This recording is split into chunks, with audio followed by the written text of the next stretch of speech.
फिर 21 जनवरी को चौथा जत्था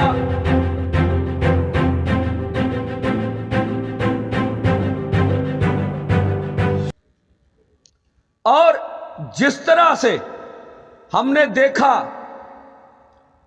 कि अभी सरकार, हमें नहीं लगता है कि वो वार्ता के लिए मन बना रही है।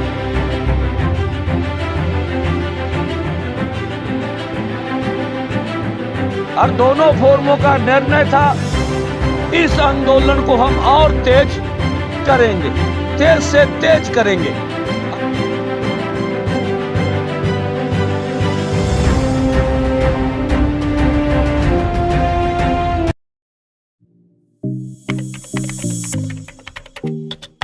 देखिए, जिस तरह से पूरा देश जानता है, दिल्ली आंदोलन 2 चलते हुए लगभग 11 महीने 3 दिन हो गए और डल्लेवाल जी का अमर अनशन आज 53वें दिन में पहुंच गया, 52वें दिन में, सॉरी। और इस समय जो कुछ भी घटा ये दुनिया जानती है। शंभू हो या खनौरी हो या रतनपुरा हो, वहां पर केंद्र की मोदी सरकार ने दीवारें निकालकर ये बड़े हाईवे बंद कर रखे हैं और ये पंजाब अथवा हरियाणा की आर्थिकता को चोट पहुंचा रहे हैं। ये देश के या उत्तर भारत के या पंजाब हरियाणा के व्यापारियों का नुकसान कर रहे हैं और जितने भी ट्रांसपोर्टर हैं उनका नुकसान कर रहे हैं। इसी के साथ साथ पहले जब मोदी सरकार ने हमारे ऊपर जुल्म किया, 70,000 से अधिक अर्धसैनिक फोर्स हरियाणा में लगाए गए। किसी भी किसान आंदोलन के ऊपर पहली बार हमने अर्धसैनिक फोर्सों का इस्तेमाल होते हुए नजर आया। इसी के साथ साथ 433 आंदोलन में जख्मी हो गए। शहीद शुभकर्ण सिंह जी शहीद हुए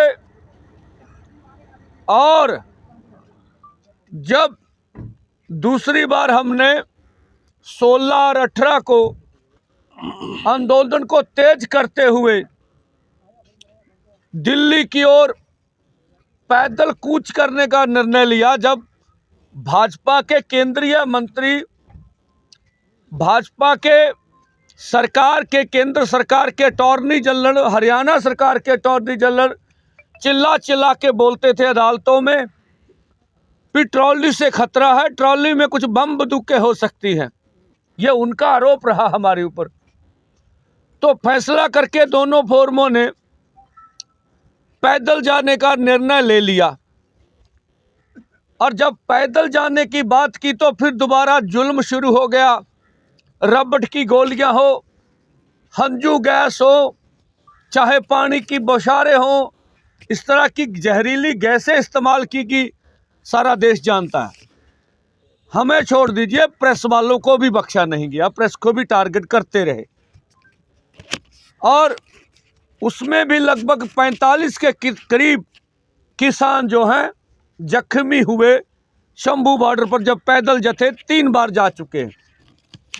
इसी बीच एक किसान शंभू बॉर्डर के ऊपर पहले मोदी सरकार से दुखी होकर उन्होंने जहर निगला, दूसरे ने फिर जहर निकला। बेशक यहाँ हम स्पष्ट करना चाहेंगे कि ये खुदकुशी करने वाला रास्ता उचित नहीं है। हमारे किसानों को ऐसा बिल्कुल नहीं करना चाहिए, आंदोलन पर विश्वास रखना चाहिए। ये भी हुआ। मोदी सरकार को किस तरह से उन्होंने टारगेट किया। अब 111 का जत्था कल खनौरी पर अमर अनशन पर बैठने के लिए जा रहा था। जैसे पुलिस फोर्स ने वहाँ दबिश दी, दबाव पाने का यत्न किया, ये भी देश ने देखा। और आज फिर हम लोग जो मोदी सरकार अभी मन बनाकर बैठी है, ये कहने की बातें हैं जो भाजपा के प्रवक्ता चैनलों पर बोल रहे हैं। हम वार्ता के लिए तैयार हैं, हम बातचीत के तैयार हैं, हम लोग बातचीत करना चाहते हैं।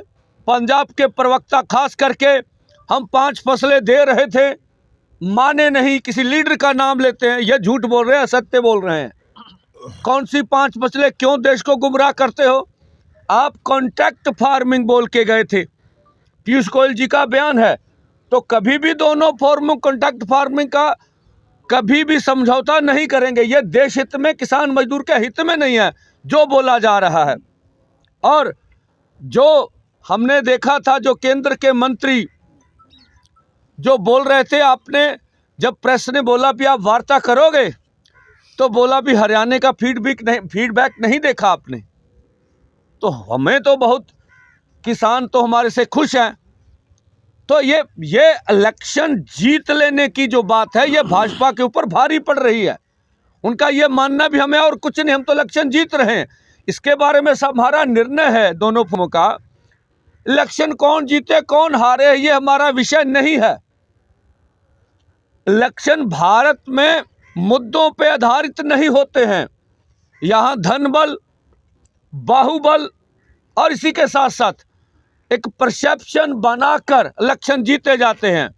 और जहां कल संघ के मुखिया बोल रहे थे कि 1947 में राजनीतिक आज़ादी आई, अगर आप अपने देश के वासियों को, जो 140 करोड़ हैं, उनकी आर्थिक विकास को पीछे रखकर, उनके मौलिक अधिकारों को पीछे रखकर इस राजनीति पर टिकेंगे भी हर मस्जिद के नीचे आपको शिवलिंग नजर आए, अब हिंदू मुसलमान की राजनीति के नाम पर देश में इलेक्शनें जीतकर ये बोलेंगे देश पूरा खुश है, तो ये भारत इस तरह का मुल्क नहीं रहा। यहाँ सभी धर्म मिलजुल के रहते रहे हैं, बड़ा सौहार्दपूर्ण माहौल रहा है। और आज जो दोनों फोरमों ने फैसला किया है कि 21 जनवरी को चौथा जत्था 101 किसान मजदूर का पैदल दिल्ली की ओर शंभू बॉर्डर से कूच करेगा।